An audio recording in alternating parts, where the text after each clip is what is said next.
Bom dia, galerinha do 8º ano, tudo bem com vocês?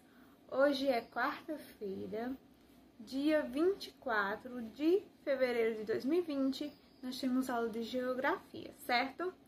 Então, a gente vai começar hoje o estudo do capítulo 2. Mas antes de começar a aula, eu queria dizer para vocês que não se preocupem em mandar fotos para mim, os alunos que estão indo para a escola, que só não estão indo essa semana por conta que não está tendo aula presencial. Me envie as atividades só aqueles alunos que, mesmo que voltem às atividades presenciais, eles não vão para a escola, né? Mas os alunos que vão para a escola semana que vem não precisam me enviar. Caso não seja liberado, que seja prorrogado o decreto do governador, então aí depois eu peço para vocês me enviarem essas atividades do dia de hoje. Mas por enquanto não precisam enviar, tá bom? Então vamos lá. Nesse capítulo 2, a gente vai estudar a construção do território americano. E lembrando também que eu não tenho como corrigir aqui no vídeo as atividades de vocês, porque é muita coisa.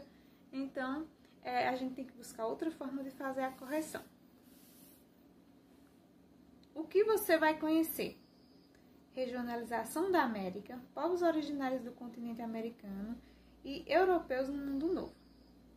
Então, vamos aqui para a primeira parte. A gente vai abrir o capítulo aqui na página 22. No estudo do continente americano, identificam-se grandes diversidades, tanto em seu aspecto natural quanto nas formas de ocupação do seu território. Essas pluralidades derivam do processo de conquista e de colonização das terras. Para compreender como o continente americano foi construído e para entender as desigualdades regionais que o caracterizam, é preciso saber mais sobre os povos que o habitam antes da chegada dos europeus, assim como conhecer alguns aspectos da conquista desse território e do processo de colonização. O que está dizendo aqui nessa primeira parte? Que para a gente entender e conhecer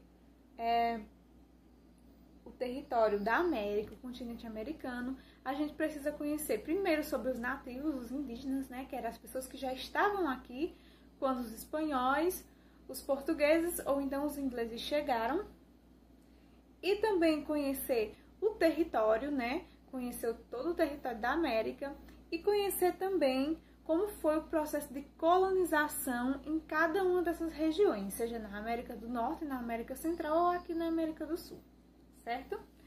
A gravura retrata a chegada dos espanhóis no continente americano. Como você imagina que foi o encontro entre os nativos americanos e os europeus? Quais as suas consequências? Converse com seus colegas e os professores sobre as conclusões. A gente não tem como fazer esse debate, né, por conta que a aula é por vídeo, mas vocês podem pensar e refletir. Tá bom? Vamos passar agora para a página 23.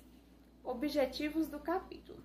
Conhecer as formas de regionalização do continente americano, e isso formas de regionalizar.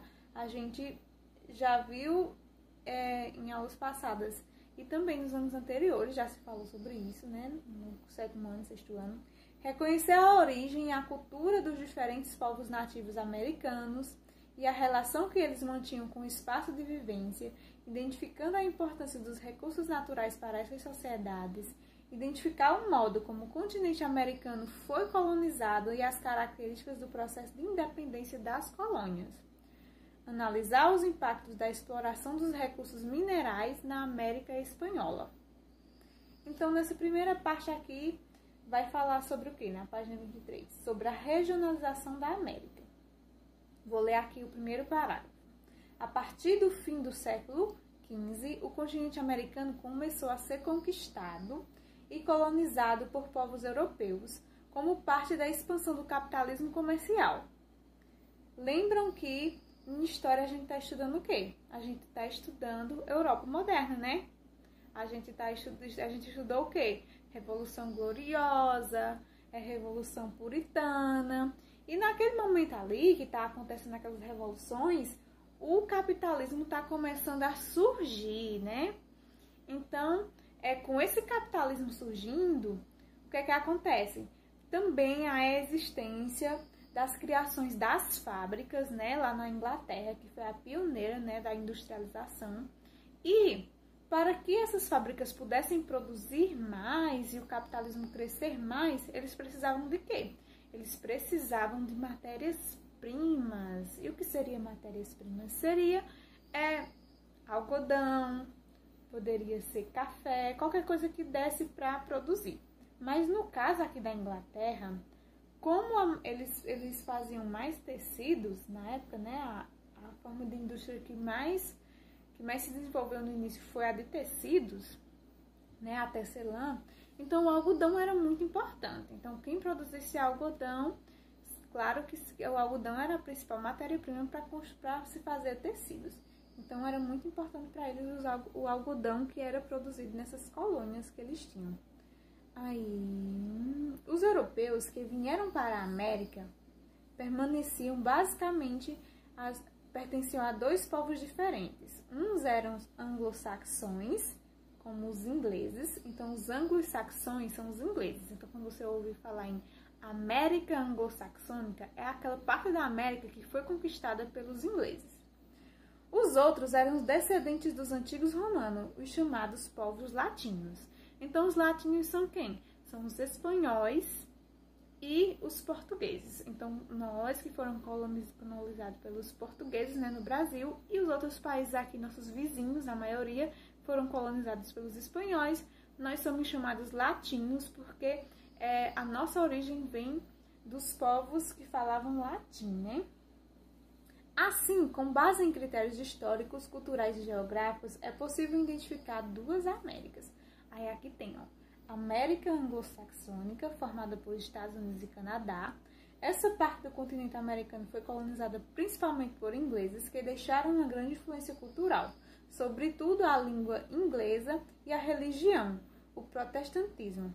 Houve também a colonização francesa em menor número nas margens do rio São Lourenço e no Canadá. E é por isso que no Canadá se falam duas línguas, tem duas línguas oficiais, o inglês e o francês, porque lá foi colonizado tanto pelos ingleses, tanto pelos franceses. E houve até uma guerra que se chamava Guerra dos 7 Anos, em que os franceses e ingleses disputaram territórios, e os franceses perderam essa guerra. Na época, quem estava colonizando, né, a região eram os ingleses. Então, perderam essa guerra para a Inglaterra. E, por conta disso, depois, quando foi na época da independência dos Estados Unidos, os franceses, porque tinham raiva dos ingleses, que eram os colonos dos Estados Unidos, enviaram dinheiro e todas as formas de ajuda que eles puderam para as colônias dos Estados Unidos, para que elas pudessem se tornar independentes. E isso acabou prejudicando a França, porque ela estava passando por uma crise econômica, e por causa dessa ajuda que ela mandou para os Estados Unidos, para a independência dos Estados Unidos, gerou uma grande crise, e entre outras causas também, né, lá na França, e acabou havendo a Revolução Francesa. Então está tudo interligado na história. Vamos lá. América Latina. Formada por México, América Central e América do Sul.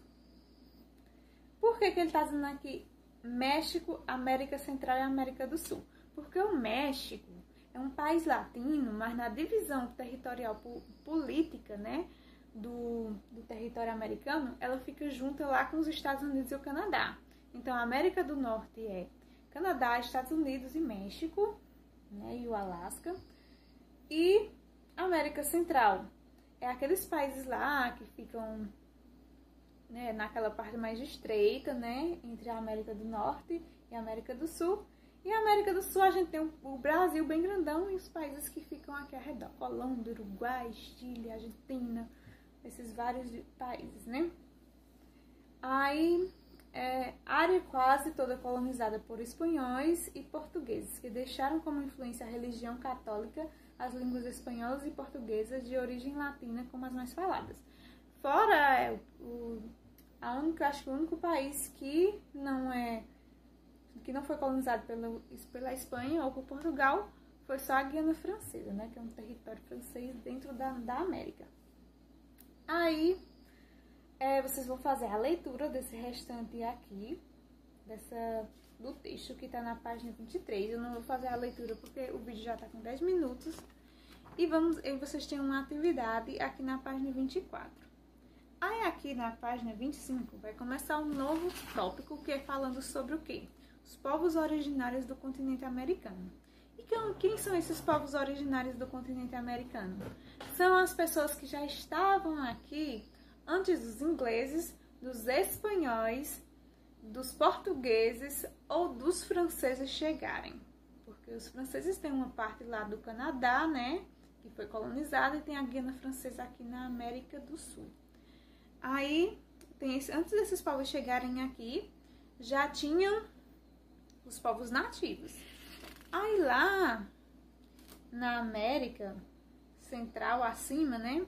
Tinham os povos que é muito conhecido. Acho que todo mundo que já estudou história já ouviu falar sobre os astecas, os maias e os incas. Então aqui tem falando um pouco sobre cada uma dessas populações. Os astecas, falando aqui na página 26, ocuparam o Planalto do México pelos astecas, remota a ocupação, na verdade, o século XIV a.C. O Império dos Astecas, porém, constituiu-se depois do ano 900 de nossa era. Os astecas tinham uma rígida e organizada estrutura política e social, com uma classe dirigente representada por militares e sacerdotes. Possuíam conhecimentos avançados em diversas ciências como astronomia, engenharia, arquitetura e matemática. A agricultura era a base da economia do império, estimulada por eficientes técnicas agrícolas, como a irrigação de áreas de solo seco, a drenagem de terrenos alagadiços e principalmente a construção de barragens e usos de adubo. Aí, depois vai falar aqui sobre a cidade que afunda 7 centímetros por ano. Que é essa curiosidade aqui que tá aqui, né? Que eles fizeram o quê? Fizeram a drenagem de um lago e aterraram. Aí foi construído em cima o quê? A Cidade do México, que é a capital do México, né? O nome é Cidade do México mesmo. Cidade do México é o nome da cidade. Então, a Cidade do México, ela afunda por causa do grande número de população, né, um número muito grande de pessoas que moram lá, e como lá era um lago, nessa região onde foi construída a cidade, então ela vai cedendo, então por ano ela vai afundando 7 centímetros, é muito interessante, podem ler, tá bom? Depois vai falar aqui na página 27 sobre os maias. Aí o que é que vai dizer aqui, ó? Diferentemente dos astecas, eles tinham uma estrutura política centralizada.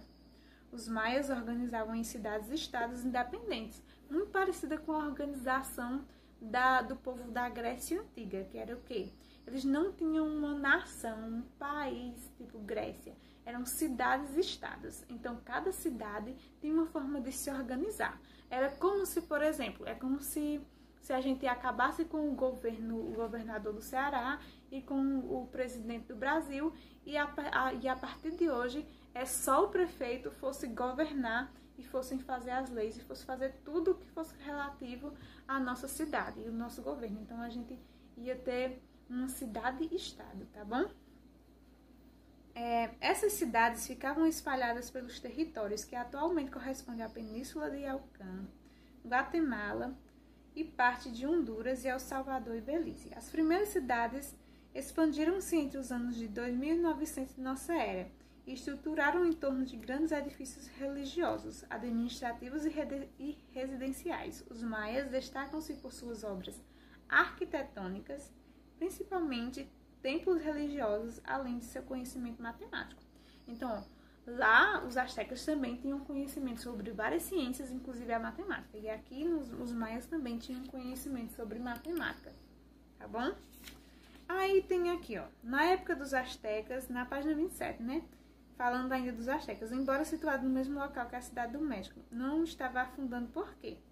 Né? Aí vocês vão fazer essa atividade aqui no caderno da página 27 e vão ler todo o texto que está na página 28 e 29 e fazer a atividade que está na página 29 e a questão 3 é no caderno, tá bom? E aqui na página 30 tem falando sobre os incas.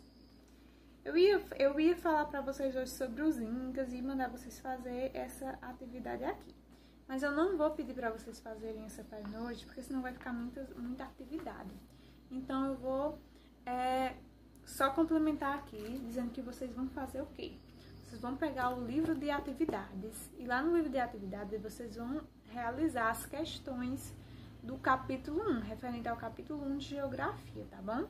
Se vocês já tiverem realizado, que eu não me lembro de ter passado ainda, mas se eu já tiver passado, então vocês podem realizar só essas outras atividades que foi indicada aqui, da página 22 à página 29. Mas, se vocês não fizeram ainda as atividades do capítulo 1 de Geografia, daquele livrinho, que é o caderno de atividades, que tem Geografia, História e Ciências, vocês vão fazer hoje, tá bom? E isso vai valer ponto, como se fosse um trabalho avaliativo, porque como já passou um tempo que a gente terminou o capítulo 1, então agora vocês vão fazer revisando, tá bom? Então, caprichem lá, certo? Então, por hoje é só e até a próxima aula. Tchau, tchau. Daqui a pouco a gente se vê em artes.